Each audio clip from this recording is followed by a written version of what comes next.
வேந்தரின் ஒரு நாள் ஒரு பொழுது இரவு செய்திகளுக்காக ஷமீனா. முதலில் தலைப்புச் செய்திகள். காங்கிரஸ் போட்டியிடும் 41 தொகுதிகள் விவரம் அறிவிப்பு. கருணாநிதி இளங்கோவன் சந்திப்பில் உடன்பாடு. அதிமுகவுடன் தமாக அணி சேருவதில் சிக்கல். இரட்டை இலையில் போட்டியிடுமாறு நிபந்தனை. இந்திய ஜனநாயக கட்சிக்கு கத்தரிக்கோல் சின்னம். பாரதிய ஜனதா கூட்டணியில் போட்டியிடுவதாக டாக்டர் பாரிவேந்தர் அறிவிப்பு. தேமுதிக மக்கள் நல கூட்டணி தொகுதி பங்கீடு நாளை நிறைவு பெறும் என வைகோ தகவல்.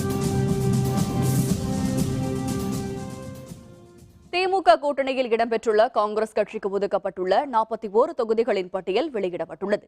தமிழக சட்டப்பேரவைத் தேர்தலில் திமுகவுடன் இணைந்து காங்கிரஸ் போட்டியிடுகிறது. அண்மையில் சென்னை வந்த காங்கிரஸ் மூத்த தலைவர் குலாம் நபி ஆசாத் திமுக தலைவர் கருணாநிதியை சந்தித்தார். இதில் ஏற்பட்ட உடன்பாட்டின்படி காங்கிரஸ் கட்சிக்கு 41 தொகுதிகள் ஒதுக்கப்பட்டன. இதனையடுத்து சற்று முன் திமுக தலைவர் கருணாநிதியை அவருடைய இல்லத்தில் தமிழக காங்கிரஸ் கட்சி தலைவர் EVKS இளங்கோவன் சந்தித்து தொகுதி பங்கீடு தொடர்பாக பேச்சு நடத்தினார். இதனைத் தொடர்ந்து காங்கிரஸ் போட்டியிடும் தொகுதிகளின் பட்டியல் வெளியிடப்பட்டுள்ளது. இந்த பட்டியலின்படி திருத்தணி, அம்பத்தூர், ராயபுரம், மயிலாப்பூர், ஸ்ரீபெரும்பத்தூர் தனி, மதுரவாயல், ஆற்காடு, ஒசூர், கலசப்பாக்கம், செய்யாறு, ஆத்தூர் தனி, சங்கரகிரி, நாமக்கல், கோபிச்செட்டிப்பாளையம், உதகமண்டலம், காங்கேயம், தாராபுரம் தனி, சூலூர், கோவை தெற்கு, வடச்சந்தூர், கரூர், திருச்சி கிழக்கு, முசிறி, ஜெயங்கொண்டம், காட்டுமன்னார் கோயில் தனி, வேதாரண்யம், நன்னிலம், பாபநாசம், பட்டுக்கோட்டை, அறந்தாங்கி, காரைக்குடி, மதுரை வடக்கு, திருமங்கலம், சிவகாசி, முதுகுளத்தூர், ஸ்ரீவைகுண்டம், தென்காசி, நாங்குநேரி, குளச்சல் மற்றும் விளவங்கோடு, கிள்ளியூர் ஆகியவை தொகுதிகள் ஒதுக்கப்பட்டுள்ளன. இன்றைக்கு திராவிட முன்னேற்ற கழகத்திற்கும் காங்கிரசிற்குமான தொகுதி பங்கீடு மிக நல்ல முறையில், சுமூகமான முறையில் முடிந்தது. எங்களுக்கு ஒதுக்கிய 41 தொகுதிகள் என்னென்ன என்பதை பற்றி நாங்கள் விவாதித்து ஒரு முடிவெடுத்து இன்றைக்கு நாங்கள் அந்த 41 தொகுதிகளையும் அறிவித்திருக்கின்றோம். எங்களை பொறுத்தவரையில் மீண்டும் டாக்டர் கலைஞர் அவர்கள் தமிழகத்தில் முதலமைச்சராக வருவதற்கு நாங்கள் கண்டிப்பாக முழுமையாக பாடுபடுவோம் என்பதை மட்டும் நான் இங்கே சொல்லிக்கொள்ள விரும்புகின்றேன். அதிமுக தமாக கூட்டணி பற்றிய முறைப்படியான அறிவிப்பு இன்று வெளியாக இருந்த நிலையில் மீண்டும் சிக்கல் ஏற்பட்டிருக்கிறது.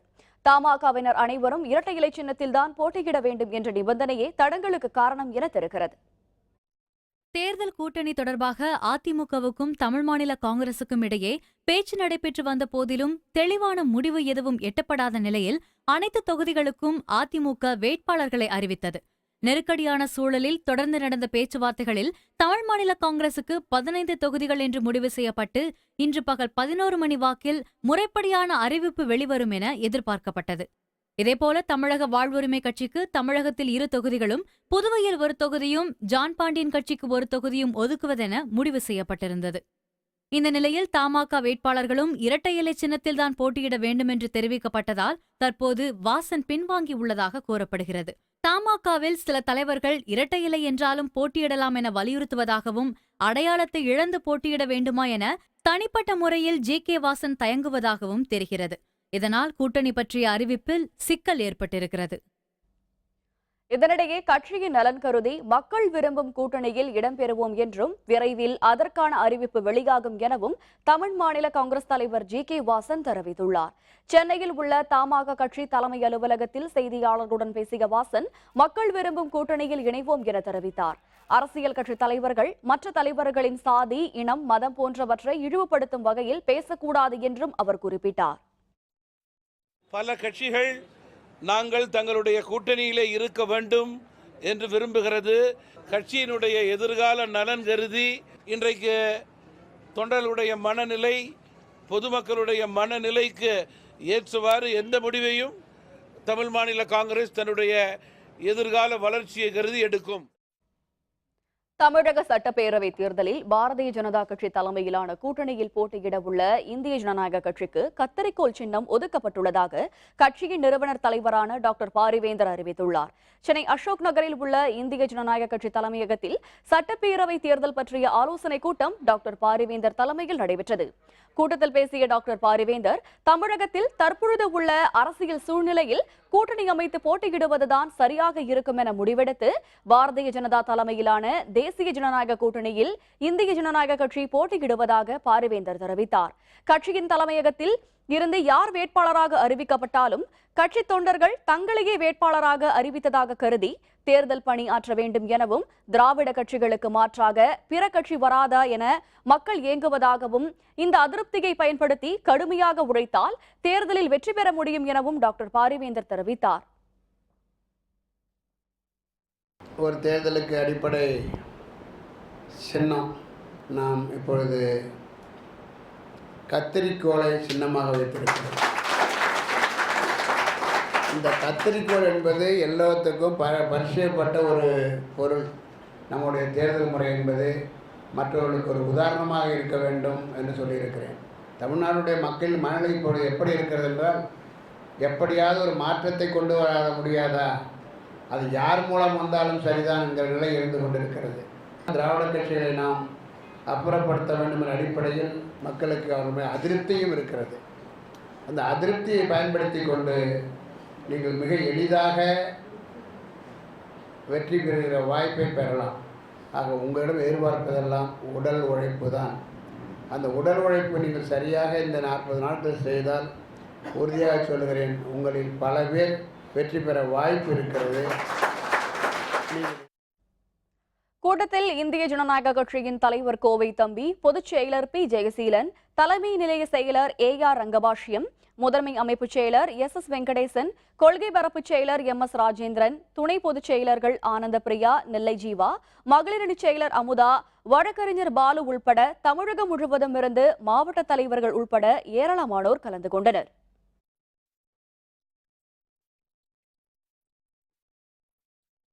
மக்கள் நல கூட்டணி தேமுதிக இடையே தொகுதி பங்கீட்டுக்கான பேச்சுவார்த்தை நாளை நிறைவு பெறும் என்று மக்கள் நல கூட்டணி ஒருங்கிணைப்பாளர் வைகோ தெரிவித்துள்ளார். தேமுதிக தலைமை அலுவலகத்தில் தொகுதி பங்கீடு மற்றும் வருகிற 10ஆம் தேதி மாமண்டூரில் நடைபெறவுள்ள தேர்தல் மாநாடு தொடர்பாக ஆலோசனை நடைபெற்றது. இந்த கூட்டத்தில் மக்கள் நல கூட்டணி தலைவர்கள் மற்றும் தேமுதிக இளைஞரணி செயலர் சுதீஷ் மற்றும் முக்கிய நிர்வாகிகள் பங்கேற்றனர். பின்னர் செய்தியாளர்களுடன் பேசிய வைகோ, மக்கள் நல கூட்டணி தேமுதிக இடையேயான தொகுதி பங்கீடு தொடர்பான பேச்சுவார்த்தை நாளை நிறைவு பெறும் என தெரிவித்தார். கூட்டணியில் இணைய அழைப்பு விடுக்கப்பட்ட தமிழ் மாநில காங்கிரஸ் கட்சியின் நிலைப்பாடு பற்றி தங்களுக்கு தெரியாது என்றும் வைகோ குறிப்பிட்டார்.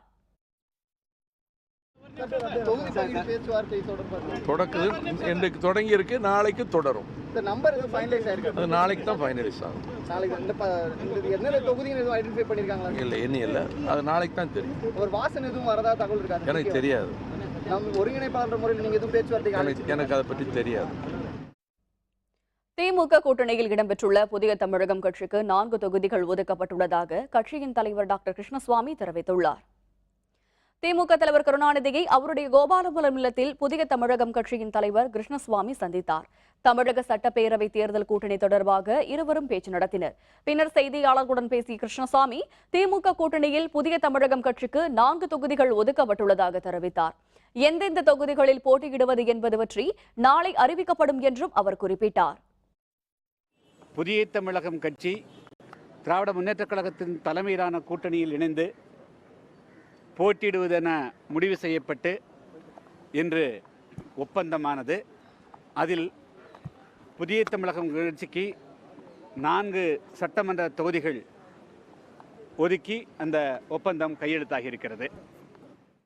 இதனைத் தொடர்ந்து செய்தியாளர்களுடன் பேசிய திமுக பொருளாளர் மு க ஸ்டாலின், திமுக கூட்டணியில் இடம்பெற்றுள்ள கட்சிகளுக்கான தொகுதி பங்கீடு ஓரிரு நாட்களில் இறுதி செய்யப்படும் என தெரிவித்தார். 4 இடங்கள் கொடுப்பதென்று முடிவெடுக்கப்பட்டு தலைவர் அவர்களும் அதேபோல் புதிய தமிழக கட்சியினுடைய தலைவர் கிருஷ்ணசாமி அவர்களும் கையொப்பமிட்டு ஒப்பந்தம் முடிவு செய்யப்பட்டிருக்கிறது. என்னென்ன தொகுதி என்பது நாளை காலை முடிவு செய்யப்படும். கட்சியோடு, இந்திய யூனியன் முஸ்லீம் கட்சியோடு, மனிதநேய மக்கள் கட்சியோடு எந்தெந்த தொகுதி என்ற பேச்சுவார்த்தை நடந்து கொண்டிருக்கிறது.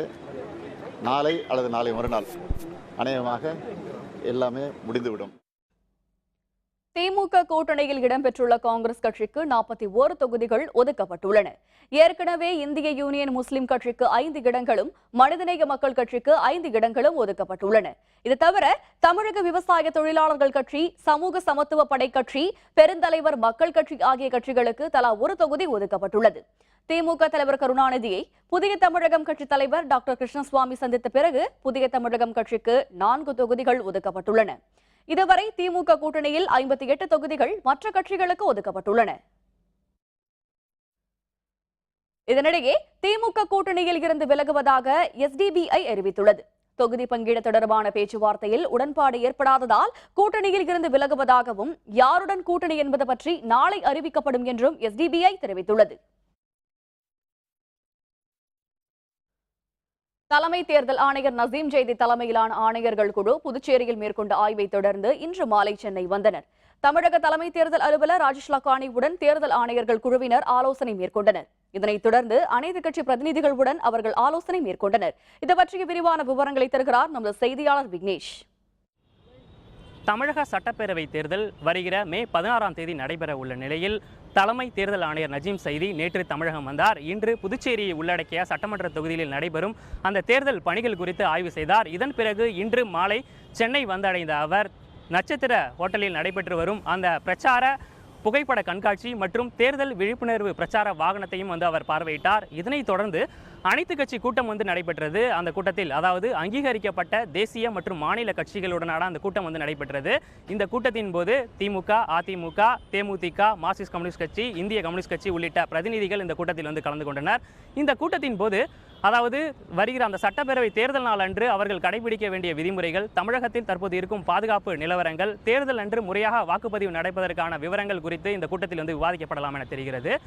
இதன் பின்னர் தமிழக தேர்தல் அலுவலர்கள் மற்றும் உயர் அதிகாரிகள் கலந்து கொள்ளும் ஆலோசனை கூட்டமும் நடைபெற இருக்கிறது. அந்த ஆலோசனை கூட்டத்தில் காவல்துறை உயர் அதிகாரிகளும் அந்த ஆலோசனை கூட்டத்தில் கலந்து கொள்வார்கள் என எதிர்பார்க்கப்படுகிறது. வேந்தர் செய்திகளுக்காக சென்னையிலிருந்து ஒளிப்பதிவாளர் இம்ரானுடன் எஸ் விக்னேஷ்.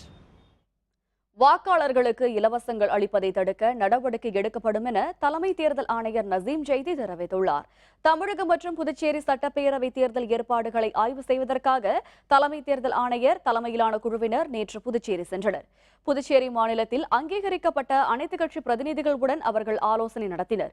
இதனையடுத்து செய்தியாளர்களுடன் பேசிய தலைமை தேர்தல் ஆணையர் நசீம் ஜெய்தி போலி வாக்காளர்கள் உள்ளிட்ட பல்வேறு புகார்கள் தொடர்பாக நடவடிக்கை எடுக்கப்படும் என தெரிவித்தார். அனைத்து வாக்குப்பதிவு மையங்களிலும் மத்திய பாதுகாப்பு படையினர் பாதுகாப்பு பணியில் கூடுதலாக ஈடுபடுத்தப்படுவார்கள் என்றும் அவர் குறிப்பிட்டார். தேர்தல் நேர்மையாக நடைபெறுவதை தேர்தல் ஆணையம் உறுதி செய்யும் என்றும் அனைத்து வாக்குப்பதிவு மையங்களும் வெப் கேமரா மூலம் கண்காணிக்கப்படும் எனவும் நசீம் ஜெய்தி தெரிவித்தார். Majority of the political parties have voiced their concern about the distribution of cash and freebies, gifts, liquor. We have taken note of all these their suggestions and we are going to take action, and we have assured them that the commission will ensure and take all steps that the elections are fair and free. வாழ்வில் வளம், நலம் மற்றும் வெற்றிகளை வழங்கும் ஆண்டாக மலரட்டும் என முதல்வர் ஜெயலலிதா யுகாதி திருநாள் வாழ்த்துக்களை தெரிவித்துள்ளார். முதல்வர் ஜெயலலிதா வெளியிட்டுள்ள வாழ்த்து செய்தியில், பேசும் மொழி வேறுபட்டு இருந்தாலும் வாழும் இடம் ஒன்று என்ற உணர்வோடு தெலுங்கு மற்றும் கன்னட மொழி பேசும் மக்கள் பல நூற்றாண்டுகளாக தமிழ் மக்களோடு இரண்டர கலந்திருப்பதாக தெரிவித்துள்ளார். தொழில், வணிகம், கல்வி, கலை போன்ற பல்வேறு துறைகளில் தங்களை முழுமையாக ஈடுபடுத்தி அவர்கள் ஒற்றுமையுடன் வாழ்ந்து வருவது தமிழ்நாட்டிற்கு பெருமை சேர்ப்பதாக அமைந்துள்ளதாகவும் குறிப்பிட்டுள்ளார். நாட்டில் சாதி, மத, இன வேறுபாடுகளை மறக்க திருநாட்களை வழிவகை செய்ய வேண்டும் என இந்திய ஜனநாயக கட்சியின் நிறுவனர் தலைவரான டாக்டர் பாரிவேந்தர் யுகாதி வாழ்த்துச் செய்தியில் வலியுறுத்தியுள்ளார். இதுபற்றி வாழ்த்துச் செய்தி ஒன்றை டாக்டர் பாரிவேந்தர் வெளியிட்டுள்ளார். தமிழகம், ஆந்திரம், கர்நாடகம், மகாராஷ்டிரம் உள்ளிட்ட பல்வேறு மாநிலங்கள் மட்டுமின்றி அயல் நாடுகளில் வசிக்கும் தெலுங்கு மற்றும் கன்னட மொழி பேசும் மக்களால் கொண்டாடப்படும் விழா யுகாதி திருநாள் என குறிப்பிட்டுள்ள டாக்டர் பாரிவேந்தர், யுகாதி திருநாள் கொண்டாடும் மக்கள் யாவரும் உழைப்பிற்கும் நட்பிற்கும் சிறந்த இலக்கணமாக திகழ்கிறார்கள் என்றும் குறிப்பிட்டுள்ளார். இந்தியா மட்டுமின்றி உலகெங்கும் வாழும் தெலுங்கு மற்றும் கன்னட மொழி பேசும் மக்கள் அனைவருக்கும் யுகாதி திருநாள் நல்வாழ்த்துக்களை தெரிவித்துக் கொள்வதாக டாக்டர் பாரிவேந்தர் குறிப்பிட்டுள்ளார். இதேபோல் திமுக தலைவர் கருணாநிதி, தமிழக காங்கிரஸ் கட்சி தலைவர் EVKS இளங்கோவன், தமிழ் மாநில காங்கிரஸ் கட்சி தலைவர் GK வாசன் உள்ளிட்ட தலைவர்களும் யுகாதி திருநாள் வாழ்த்துக்களை தெரிவித்துள்ளனர். அடுத்த வாரத்தில் பாட்டாளி மக்கள் கட்சியின் வேட்பாளர்கள் பட்டியல். அன்புமணி ராமதாஸ் தகவல். விவரம் விளம்பர இடைவேளைக்கு பிறகு.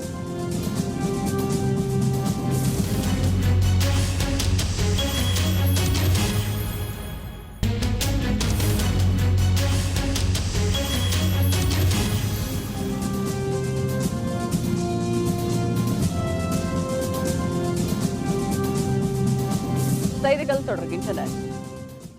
சட்டப்பேரவை தேர்தலில் அதிமுக வேட்பாளர்களை ஆதரித்து கட்சியின் பொதுச் செயலர் ஜெயலலிதா நாளை மறுநாள் பிரச்சாரம் தொடங்க உள்ள நிலையில் சென்னை தீவுத்திடலில் பொதுக்கூட்டம் இட தயாராக வருகிறது. இந்த முதல் பொதுக்கூட்டத்தில் அதிமுகவின் தேர்தல் அறிக்கை வெளியிடப்படலாம் எனவும் தெரிய வருகிறது. இது பற்றிய விரிவான விவரங்களை தருகிறார் நமது செய்தியாளர் சையத். தமிழக சட்டப்பேரவை தேர்தலில் அதிமுக 227 தொகுதிகளிலும், கூட்டணி கட்சி 7 தொகுதிகளிலும் என 234 தொகுதிகளிலும் இரட்டை சின்னத்தில் போட்டியிடுகிறது. தேர்தலில் போட்டியிடும் வேட்பாளர்களின் பட்டியலை தமிழக முதல்வரும் அதிமுக பொதுச் செயலாளருமான ஜெயலலிதா கடந்த 4ஆம் தேதி வெளியிட்டார். இந்த நிலையில் நாளை மறுநாள் 9ஆம் தேதி முதல் பிரச்சாரத்தை துவக்க இருக்கிறார். முதற்கட்டமாக தான் போட்டியிடும் தொகுதியான RK நகர் தொகுதியில் பிரச்சாரத்தை துவக்குகிறார். அதனைத் தொடர்ந்து சென்னையில் உள்ள 21 தொகுதிகளிலும் அவர் பிரச்சாரம் மேற்கொள்கிறார். அதேபோல 21 தொகுதிகளின் வேட்பாளர்களை அறிமுகம் செய்யக்கூடிய முதல் பிரச்சார பொதுக்கூட்டம் தீவுத்திடலில் நடைபெற இருக்கிறது. இந்த தீவுத்திடலில் அதற்கான மேடை அமைக்கும் பணி தற்போது நடைபெற்றுக் கொண்டிருக்கின்றது. அதேபோல மேடை பேச்சினை தொகுதி மக்கள் காணும் வகையில் டிஜிட்டல் வகையிலான வாகனம், பிரச்சார வாகனம் தயார் செய்யப்பட்டிருக்கிறது. இந்த பிரச்சார வாகனம் சிறுதாவூரிலிருந்து இன்று போயஸ் கார்டனுக்கு வரவழைக்கப்பட்டது. வேந்தர் செய்திகளுக்காக சென்னை போயஸ் தோட்டத்திலிருந்து ஒளிப்பதிவாளர் சிவாவுடன் சையது. தமிழகத்தில் தேர்தல் ஆணையம் வெறும் அஞ்சலகம் போல செயல்படுவதாக பாட்டாளி மக்கள் கட்சியின் இளைஞரணி தலைவர் அன்புமணி ராமதாஸ் தெரிவித்துள்ளார். கிருஷ்ணகிரியில் நடைபெற்ற நிகழ்ச்சியில் பங்கேற்று பல்வேறு பிரச்சினைகள் தொடர்பாக மக்களுடன் அவர் கலந்துரையாடினார். பின்னர் செய்தியாளர்களுடன் பேசிய அன்புமணி ராமதாஸ், தமிழக தலைமை தேர்தல் அலுவலகம் முக்கிய முடிவுகளை எடுக்கும் நிலையில் இருந்தும் அனைத்து விவகாரங்களுக்கும் தலைமை தேர்தல் ஆணையத்தை நாடும் நிலையில் இருப்பதாக தெரிவித்தார். பாட்டாளி மக்கள் கட்சி சார்பில் பேரவை தேர்தலில் போட்டியிடும் வேட்பாளர்கள் பட்டியல் அடுத்த வாரத்தில் அறிவிக்கப்படும் என்றும் அன்புமணி ராமதாஸ் கூறினார். தேர்தல் ஆணையம் இன்னும் சரியா செய்யணும். சென்னையில் உள்ள தமிழ்நாடு தேர்தல் ஆணையம் ஒரு வெறும் போஸ்ட் பாக்ஸா வேலை செய்யறாங்க, போஸ்ட் ஆபீஸா இருக்கிறாங்க, அவ்வளவுதான். இங்க ஏதாவது சொன்னா நான் டெல்லியில கேட்டு சொல்றேன். இந்த அதிகாரம் இங்கு இருக்கு. முக்கிய பொறுப்புகள் இருப்பவர் அதிகாரிகள் அதிமுகவை சார்ந்தவர்கள், அதிமுகவுக்கு சாதகமானவர்கள். அவர்களை உடனடியாக மாற்ற வேண்டும். தமிழக சட்டப்பேரவை தேர்தலை புறக்கணிக்கப் போவதாக கோயம்புத்தூரில் நீதிமன்ற வளாகத்தில் மாவோயிஸ்டுகள் முழக்கம் எழுப்பினர். கோயம்புத்தூர் மாவட்டம் கருத்தம்மம்பட்டியில் கைது செய்யப்பட்ட 5 மாவோயிஸ்டுகள் கோவை மத்திய சிறையில் அடைக்கப்பட்டுள்ளனர். அவர்கள் மீது உள்ள பல்வேறு வழக்கு விசாரணை கோயம்புத்தூர் நீதிமன்றத்தில் நடைபெற்று வருகிறது. போலீஸ் சிம் கார்டு வழங்கிய வழக்கு விசாரணைக்காக ரூபேஷ், சைனா, அனூப், கண்ணன், வீரமணி ஆகிய 5 பேரும் பலத்த பாதுகாப்புடன் கோயம்புத்தூர் மாவட்ட முதன்மை நீதிமன்றத்தில் ஆஜர்படுத்தப்பட்டனர். சட்டப்பேரவை தேர்தலை முழுவதுமாக புறக்கணிக்கப் போவதாக அவர்கள் முழக்கம் எழுப்பினர். இதனால் நீதிமன்ற வளாகத்தில் சிறிது நேரம் பதற்றம் நிலவியது. இதில் ரூபேஷுக்கு 14 வழக்குகளும், சைனாவுக்கு 6 வழக்குகளும், வீரமணிக்கு 1 வழக்கு, கண்ணன் என்பவருக்கு 2 வழக்கு என்ற ஒரு ஏறக்குறைய 24 வழக்குகள் தாக்கல் செய்யப்பட்டிருக்கிறது. தமிழகத்தினுடைய பல்வேறு பகுதிகளில் அவர்களை அலையழிக்க வேண்டும் என்ற அடிப்படையில் வழக்கு தாக்கல் செய்யப்பட்டிருக்கிறது. இது சட்டத்திற்கு முரணானது என்று நாங்கள் கருதுகின்றோம்.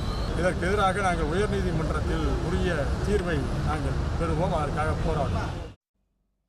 வாகனங்களுக்கு வேக கட்டுப்பாட்டு கருவியை பொருத்த கோரும் அரசின் முடிவுக்கு லாரி உரிமையாளர்கள் எதிர்ப்பு தெரிவித்துள்ளனர். வாகனங்களின் பதிவை புதுப்பித்தல் கொள்ள நாமக்கல்லில் உள்ள 2 வட்டார போக்குவரத்து அலுவலகத்திற்கு வரும் வாகனங்களின் வேக கட்டுப்பாட்டு கருவி பொருத்தப்பட்டுள்ளதா என ஆய்வு நடத்தப்படுகிறது. வேக கட்டுப்பாட்டு கருவி பொருத்தப்படாத வாகனங்களுக்கான பதிவை புதுப்பிக்க மறுக்கப்படுவதால் ஆயிரக்கணக்கான லாரிகளை இயக்க முடியாத சூழல் ஏற்பட்டுள்ளது. இதனால் தங்களது தொழில் பாதிக்கப்பட்டுள்ளதாகவும், இனி புதியதாக இயக்கப்படும் லாரிகளுக்கு மட்டுமே வேக கட்டுப்பாட்டு கருவி பொருத்தப்பட்டுள்ளதா என வட்டார போக்குவரத்து அலுவலர்கள் ஆய்வு செய்ய வேண்டும் எனவும் லாரி உரிமையாளர்கள் வலியுறுத்தியுள்ளனர். எல்லா வண்டிக்கும் இப்போ வேக கட்டுப்பாட்டு கருவி பொருத்தணும்னு சொல்லி அந்தந்த ஊரில் இருக்கிற வட்டார போக்குவரத்து அலுவலர்கள் எங்களை வற்புறுத்தி இல்லைன்னா எஃப்சி செய்து தருவதில்லை. அவர்களுக்கு எந்தெந்த வண்டி 80 கிலோமீட்டர் மேல் செல்லும், எந்தெந்த வண்டி 80 கிலோமீட்டருக்கு உட்பட்டு செல்லும் என்ற ஒரு தெளிவான பார்வை இருப்ப மாதிரி எங்களுக்கு தெரியல. எங்களை கட்டாயப்படுத்தி இந்த கருவியை பொருத்துவதனால் என்ன பயன் என்று தெரியவில்லை, யாருக்கு பயன் என்று எங்களுக்கு தெரியவில்லை. நாகப்பட்டினம் மாவட்ட ஆட்சியர் பழனிசாமி பாராசூட்டில் பறந்து வாக்காளர்களுக்கிடையே தேர்தல் விழிப்புணர்வு பிரச்சாரத்தில் ஈடுபட்டார். தமிழக சட்டப்பேரவை தேர்தலை ஒட்டி 100% வாக்குப்பதிவை உறுதிப்படுத்தும் வகையில் வாக்காளர்களுக்கிடையே விழிப்புணர்வை ஏற்படுத்த தேர்தல் ஆணையம் பல்வேறு நடவடிக்கைகள் மேற்கொள்ளப்பட்டு வருகின்றன. தெருமுனை பிரச்சாரம், நாடகம், பேருந்து போன்ற வாகனங்களில் விழிப்புணர்வு ஸ்டிக்கர்கள் ஒட்டுதல், மழதச்சங்கிலி விழிப்புணர்வு போன்றவை மேற்கொள்ளப்பட்டுள்ளன. இதன் ஒரு பகுதியாக நாகப்பட்டினம் கடற்கரை அருகே கல்லூரி மாணவ மாணவிகள் முன்னிலையில் பாராசூட்டில் பறந்து வாக்களிப்பதை வலியுறுத்தும் விழிப்புணர்வை மாவட்ட ஆட்சியர் பழனிசாமி ஏற்படுத்தினார். பாராகிளைடிங் மூலமாக வாக்காளர்களுக்கு விழிப்புணர்வு ஏற்படுத்தும் நிகழ்ச்சி. இந்த தேர்தலில் 100% அதை வாக்குப்பதிவு நடைபெறுவதற்கான இத்தகைய விழிப்புணர்வு பிரச்சாரம் நடத்தப்படுகிறது. வருகின்ற சட்டமன்ற தேர்தல் மே 16ஆம் தேதி அனைவரும் தவறாமல் வாக்களிக்க வேண்டும் என்ற நோக்கத்தோடு இந்த பிரச்சாரம் நடத்தப்படுகிறது. ஃபர்ஸ்ட் டைம் இந்த பாராசூட் இதில் நான் போனேன். இந்த அனுபவம் ரொம்ப நல்லா இருந்துச்சு. இந்த விழிப்புணர்வு எதுக்காகனா மாணவர்கள் எல்லாருமே இந்த வருஷம் தவறாமல் எல்லாரும் வாக்களிக்கணும்னு தான். இது போல் நாங்கள் கண்டிப்பாக மாணவர்கள் சார்பில் நாங்கள் அனைவருமே 100% எல்லாரும் வாக்களிப்போம். அஸ்லான் ஷா கோப்பை ஹாக்கி போட்டி, ஆஸ்திரேலியாவிடம் இந்தியா தோல்வி. விவரம் விளம்பர இடைவேளைக்கு பிறகு.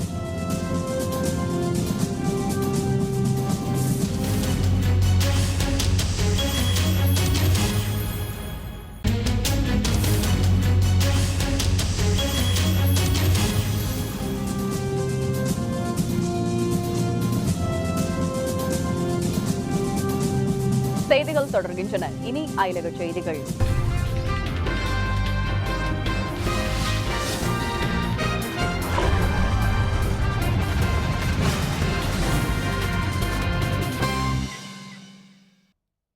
கிரீஸ் நாட்டில் ஓய்வூதிய சீரமைப்பு முயற்சிக்கு எதிர்ப்பு தெரிவித்து பொதுத்துறை ஊழியர்கள் வேலைநிறுத்தத்தில் இறங்கியதால் அங்கு இயல்பு வாழ்க்கை பாதிப்படைந்தது. கடும் பொருளாதார நெருக்கடியில் சிக்கி தவிக்கும் கிரீஸ் பல்வேறு சிக்கன நடவடிக்கைகளை மேற்கொண்டு வருகிறது. இதன் ஒரு பகுதியாக அரசு ஊழியர்களின் ஓய்வூதியத்தை சீரமைக்கும் முயற்சியில் அது இறங்கியது.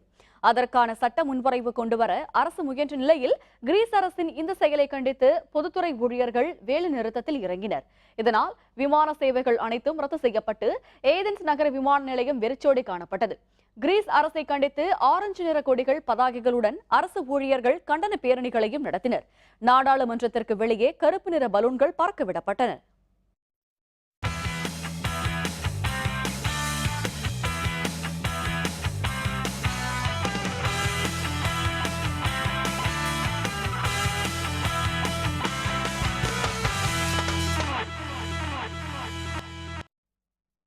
அஸ்லான் ஷா கோப்பை ஹாக்கி போட்டியில் இந்திய அணியை 5-1 என்ற கோல் கணக்கில் ஆஸ்திரேலியா தோற்கடித்துள்ளது.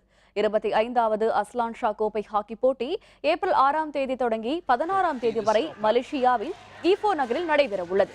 இந்த போட்டியில் ஜப்பானை வீழ்த்தி வெற்றி பெற்ற இந்தியா 2வது போட்டியில் இன்று ஆஸ்திரேலியாவை எதிர்கொண்டது. ஆட்டம் தொடங்கிய 5வது நிமிடத்தில் பெனால்டி கார்னர் வாய்ப்பு மூலம் முதல் கோலை ஆஸ்திரேலியா அடித்தது. அடுத்த 3வது நிமிடத்தில் இந்தியாவும் பெனால்டி கார்னர் மூலம் கோல் அடித்து சமன் செய்தது. ஆட்டத்தின் 2வது பாதியில் 3 கோல்கள் அடித்ததால் ஆஸ்திரேலியா 4-1 என்ற வலுவான நிலையை அடைந்தது. பின்னர் 53வது நிமிடத்தில் மேலும் ஒரு கோல் அடித்து 5-1 என்ற கோல் கணக்கில் ஆஸ்திரேலியா இந்தியாவை தோற்கடித்தது. வரும் 10ஆம் தேதி கனடாவை இந்தியா எதிர்கொள்கிறது.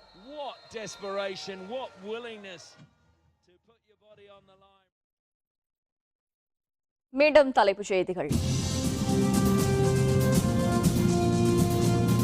காங்கிரஸ் போட்டியிடும் 41 தொகுதிகளின் விவரம் அறிவிப்பு. கருணாநிதி இளங்கோவன் சந்திப்பில் உடன்பாடு.